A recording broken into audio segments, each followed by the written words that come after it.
মেলাটাও মুসলমান হইতেছে মানে তাহলে ঠাকুর দরকার আমরা আমদানি থেকে মাল নেবো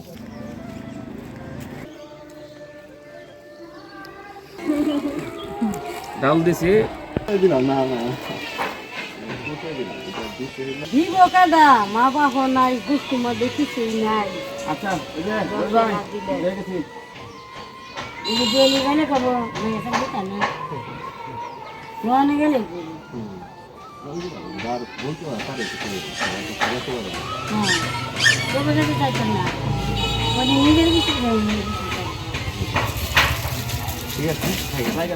এই ফাউন্ডেশনটি সেবামূলকভাবে কাজ করে যাচ্ছে সারা দেশব্যাপী। তারই ধারাবাহিকতায় আমরা ময়মনসিংহে আমরা এই কাজকে চলমান রাখার চেষ্টা করে যাচ্ছি। তো আপনারা দেখলেন যে আমরা যে অসহায় মানুষটিকে সহযোগিতা করার চেষ্টা করেছি এবং তিনি আমার প্রতিবেশী একজন মানুষ। তো এইভাবেই আমরা মানুষের পাশে দাঁড়াতে চাই এবং সারা দেশব্যাপী এই বার্তা দিতে চাই যে আপনার বাড়ির পাশে যে অসহায় মানুষটি আছে তার পাশে দাঁড়ান।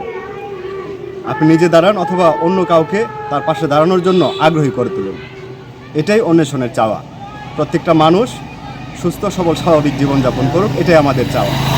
ভালো থাকবেন। আল্লাহ হাফেজ।